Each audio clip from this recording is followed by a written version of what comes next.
जीवन में कभी हिम्मत नहीं हारना। चुनौती आएगी जीवन में, लेकिन जब आप धैर्य के साथ उस चुनौती का मुकाबला करेंगे तो जीत आपकी होगी। छोटी छोटी बातों में अक्सर हम हिम्मत हारते हैं, धैर्य खोते हैं।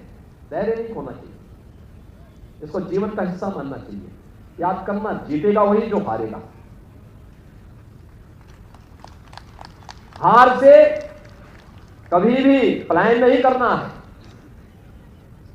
हमेशा फिर से उसमें सुधार करना है, और ये सुधार हमें आगे बढ़ने के लिए एक नया मंच देगा।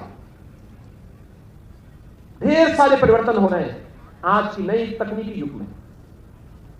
हम अपने आप को उससे दूर नहीं कर सकते। हमें नई तकनीक अपनानी है, लेकिन हम तकनीक का वाहक बने, तकनीक हमें अपने वाहक के रूप में उपयोग न करें। हम उसका इस्तेमाल अपने अनुरूप, अपने हित में और समाज और देश के हित में करें। आर्टिफिशियल इंटेलिजेंस एक नए युग में आज दुनिया को ले जा रही है। दुनिया को बहुत फास्ट उसने किया है, बहुत फास्ट किया है।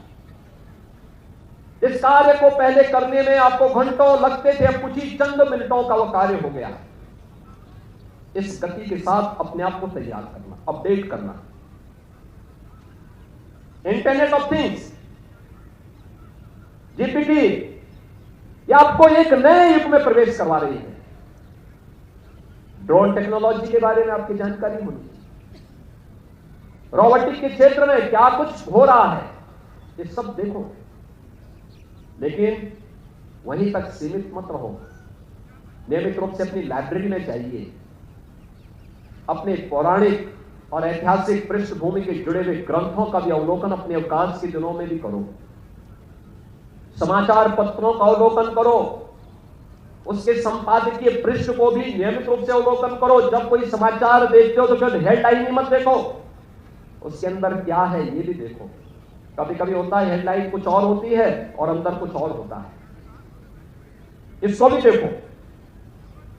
ये नियमित दिनचर्या का हिस्सा हमारा होना चाहिए, और जितनी भी अच्छी जानकारी ले सकते हो उसको अपनी जानकारी में लाने का और सीखने का एक जज्बा हमारे मन में होना चाहिए। बहुत विशाल दुनिया है, बहुत कुछ सीखने का अवसर हमें देती है। हम बस उसके अनुरूप अपने आप को तैयार करें तो